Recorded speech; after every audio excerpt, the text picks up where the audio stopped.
ang mapagkakatiwalaan. Nagtitiwala sa ABS-CBN News and Current Affairs.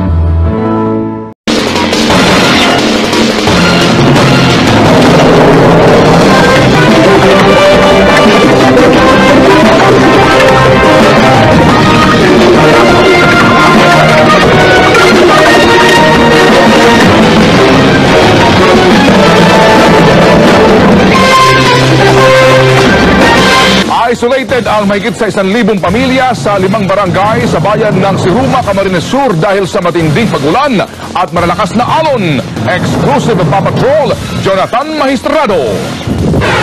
Nitong Disyembre pa, hinahagupit ng matitinding ihip ng hangin at buhos ng ulan na bitbit ng amihan ang coastal town ng Siruma sa Camarines Sur.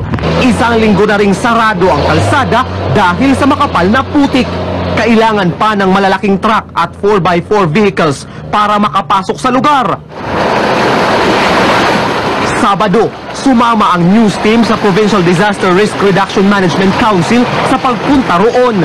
Sa kapal ng putik, hapon na naming narating ang bayan. Sa baybayin ng Barangay Homestead, nilamon na rin ng tubig dagat pati ang kalsada. 6 na buwan na rin hindi bumibiyahe ang mga bangka, kaya ang mga mangingisda walang mapagkakitaan. Maganda pong loob kung may tutulong sila. Baka po pwedeng tulungan nila ang katulad namin na mahirap. Dahil dito, namahagi ng tulong ang provincial government sa halos 200 pamilya roon. Pero higit pa ring apektado ang island barangay ng Butawanan. Kasalukuyang binabaybay natin ang bahagi ng Pacific Ocean papunta sa Butawanan Island. Sinasabing mahigit 2 buwan nang isolated ang mga residente dyan. Kahit malayo, tanaw ang pinsalang dulot doon ng masamang panahon. At sa kabila ng malakas na alon, hinatiran ng mga otoridad ng relief goods ang nasa mahigit 400 pamilyang apektado. Bigyan pansin ang aming kalsada, lalo-lalo ang National Road. Kasi talagang pag ganitong panahon ng tag-ulan at mayroong kalamidad, mahirap mai-transport yung mga goods. Sa kabuuan, mahigit 1,000 pamilya ang naperwisyo ng masamang panahon sa Siruma. Inirerekomenda ang preemptive evacuation sa kanila, lalo't ilang kaso na ng pagkakasakit ang naitala. Nitong Disyembre pa, hinahagupit ng matitinding ihip ng hangin at buhos ng ulan na bitbit ng amihan ang coastal town ng Siruma sa Camarines Sur. Isang linggo na ring sarado ang kalsada dahil sa makapal na putik. Kailangan pa ng malalaking truck at 4x4 vehicles para makapasok sa lugar.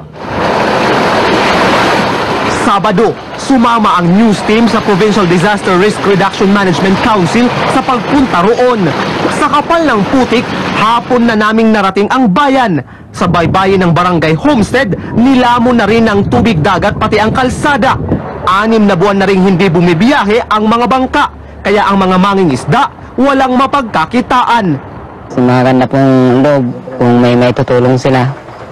Baka po pwedeng tulungan nila ang katulad namin na mahirap. Dahil dito, namahagi ng tulong ang provincial government sa halos 200 pamilya roon. Pero higit pa ring apektado ang island